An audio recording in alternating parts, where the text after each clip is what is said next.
Hoy la carta a los Hebreos nos habla de la fe. ¿Qué es la fe? Cuando aparecieron los ilustrados, que así se hacían llamar ellos, poco antes de la Revolución Francesa, ellos le cambiaron el nombre a la época de la cristiandad, que era así como los mismos que habían vivido ese tiempo lo hacían llamar. No le decían, como lo dijeron los ilustrados, Edad Media, sino que le decían la cristiandad. Entonces, cuando ellos le ponen ese nombre de la Edad Media, lo primero que van a decir es algo que aún hoy se enseña en las escuelas y en las universidades, como si fuera una cosa cierta. Bueno, en realidad están mintiendo. Que la Edad Media fue una época de oscurantismo, porque la gente creía en Dios y otras supersticiones. O sea, ellos hacen equivaler la creencia en Dios como si fuera creer en supersticiones. Y entonces dice, eso fue una época de oscurantismo, lo cual es absolutamente falso. Fíjense ustedes, por ejemplo, la Iglesia Católica, en lo que llamaron la Edad Media, se inventó las universidades como un medio para difundir el conocimiento, no solo entre los ricos, sino entre todas las poblaciones. También se inventó los hospitales. Y eso sí, los hospitales fueron específicamente creados para los pobres. Porque los ricos, los más poderosos, como eran los reyes y la gente noble, tenía acceso a los médicos que los atendían, iban a su casa y cuidaban de sus enfermos. Entonces, los pobres no tenían eso. Cuando el médico estaba tal vez un poco libre, podía ir a la casa de los pobres, pero normalmente no siempre iba. Entonces la iglesia inventa los hospitales para que se pueda atender también a los pobres de una manera más cuidadosa, ¿verdad? Donde estuvieran los médicos y tuvieran los medios necesarios para cuidar de los enfermos. También, por ejemplo, en la Edad Media sucede lo que se llamó el giro copernicano. ¿Han oído ustedes hablar del giro copernicano? Un señor llamado Nicolás Copérnico, que por casualidad también era clérigo, pero era científico. Ven cómo la iglesia nunca estuvo peleada con la ciencia. Él demostró matemáticamente que no era el sol que giraba alrededor de la Tierra, sino que era al revés, que era la Tierra la que giraba alrededor del sol. Entonces esto se llamó el giro copernicano, aunque en realidad Copérnico no lo publicó en vida, sino que los conocidos de él, sus estudiantes y amistades que conocían el texto, lo quisieron publicar, hacerlo público, ¿verdad? Él nunca lo quiso publicar porque, aunque lo demostró matemáticamente, no había una demostración propiamente empírica de esto. Sin embargo, pues fue publicado. Entonces, vemos cómo fue un tiempo en que se difundió el conocimiento y la ciencia. Y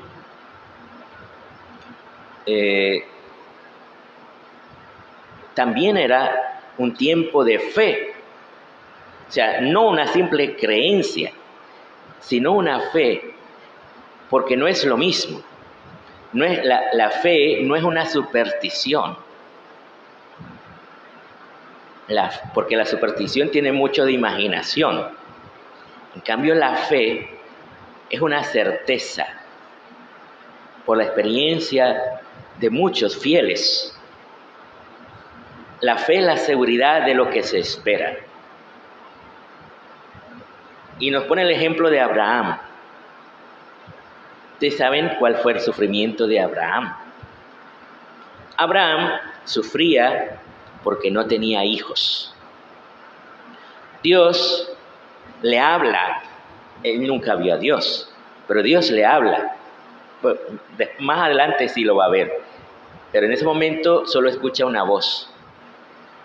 Y Dios le dice, yo te daré el hijo que tú quieres, pero tienes que salir de tu tierra e ir a una tierra que yo te mostraré. ¿Y saben qué? Abraham salió, se fió. Pero ¿saben qué edad tenía Abraham cuando él sale? Tenía 75 años. Una persona a los 75 años no está para ir a salir a hacer aventuras, está para descansar. Pero él se fía de Dios y va y se lanza. Es un poco como lo que hizo, por ejemplo, Cristóbal Colón cuando él quería hacer este viaje hacia a encontrar unas nuevas rutas de comercio. Él esperaba encontrarse con lo que hoy llamamos Asia, pero se encuentra con América. En realidad Colón no era un científico. Él no se inventó que la Tierra era redonda, porque antes la gente pensaba que la Tierra era plana. Todo el mundo sabía que la Tierra era redonda en tiempos de Cristóbal Colón, y mucho antes. Desde la época de los griegos, ellos ya sabían que la Tierra era redonda. Entonces, el decir, es que en su época todos pensaban que la Tierra era plana, eso es mentira, llana y sencillamente. Pero Cristóbal Colón no solo se basa en sus conocimientos, se basa en su fe. Confía en que Dios lo está eligiendo y lo va a guiar. En realidad, Cristóbal Colón, aunque él tenía como meta recolectar bastante oro, pero en realidad no era solo para enriquecerse, sino que él quería recolectar oro haciendo ese viaje y haciendo comercio, no conquistando otros pueblos, no sabía lo que iba a encontrar, sino que él pensaba ir a comerciar y quería encontrar oro, pero ¿para qué? Para poder recobrar Tierra Santa. O sea, Cristóbal Colón se sentía como un cruzado. Por eso es que las velas de las carabelas estaban marcadas con la cruz, porque él se sentía un cruzado. Y se lanza, y Dios verdaderamente le guía a esta aventura. Y así Dios nos pone en esta vida a nosotros. Y fíjense qué interesante es que nosotros estamos en este planeta que es como una gran nave espacial. una gran nave espacial que va avanzando por el espacio a miles de kilómetros por hora y que tiene ese movimiento de rotación y de traslación, que no es simplemente un movimiento circular, la traslación, sino que como el Sol está avanzando por el espacio, en realidad lo que la Tierra va haciendo es como una espiral al avanzar con el Sol. Y allí estamos nosotros, en un planeta que lleva miles de millones de años en existencia.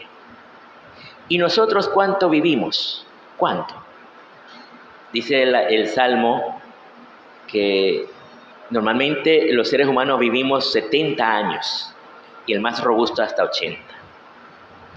O sea que si llegamos a los 40, ya estamos por la mitad.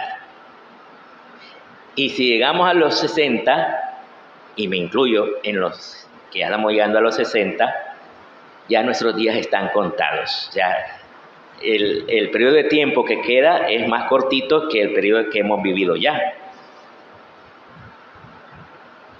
O sea que nosotros aquí en este planeta somos pasajeros, igual que un bus. Los que van en un bus normalmente se les llama pasajeros, o los que van en un avión. ¿Por qué se llaman pasajeros? No porque pagan un pasaje, sino porque ellos están solo un momento en ese vehículo. Después van a estar otras personas. Por ejemplo, si viajamos a Costa Rica en un vehículo público, un bus, después, cuando venga de vuelta el bus, vienen otras personas. Son pasajeros, porque pasan, no se quedan allí metidos en el bus para siempre. Así nosotros estamos aquí en este planeta como pasajeros. No vamos a estar aquí en la tierra para siempre. Y entonces Dios nos anuncia que Él nos llama al cielo, a la vida eterna. Y aquí en la tierra, después cuando nos muramos, no nos vamos a llevar nada de las cosas materiales. No nos podemos llevar nada. Incluso si alguien te pone, le voy a poner este rosario tan bonito, que es de oro, a la abuelita, porque a ella le gustaba. Y después llegan los ladrones y hasta en las tumbas roban. Así que no nos podemos llevar nada. ¿Qué quiere decir eso? Que cuando nos muramos, lo que sí nos vamos a llevar no son las cosas materiales, sino nuestras obras, el bien o el mal. El mal no nos va a llevar al cielo, nos lleva al infierno, porque es una ruptura con Dios. El bien te lleva al cielo. Pero si has cometido mal, para poder entrar al cielo, necesitamos arrepentirnos. Porque al cielo no puede entrar el mal, solo el bien. Entonces necesitamos arrepentirnos de nuestros pecados para poder llegar al cielo. Y las cosas materiales que tenemos aquí, nos dice la palabra de Dios que nosotros no somos dueños. Porque cuando nos muramos, nada nos vamos a llevar. Todo queda aquí. O sea que al final el verdadero dueño de todo lo que está aquí en la tierra es Dios. Porque Él creó la tierra y todo lo que existe. Incluso las cosas materiales que han hecho los seres humanos están dentro de la creación de Dios, porque fueron creadas por la inteligencia que Dios le dio a los humanos. Por eso nada nos pertenece. Somos administradores de las cosas materiales. Y como administradores, hoy la palabra nos dice que estamos llamados a compartir esos bienes materiales con las personas necesitadas. No porque nadie nos obligue, sino porque sabemos que Dios es un Padre para nosotros providente, o sea, que siempre te va a proveer, que Dios nunca te va a abandonar, que Dios siempre te va a dar lo necesario para tu vida.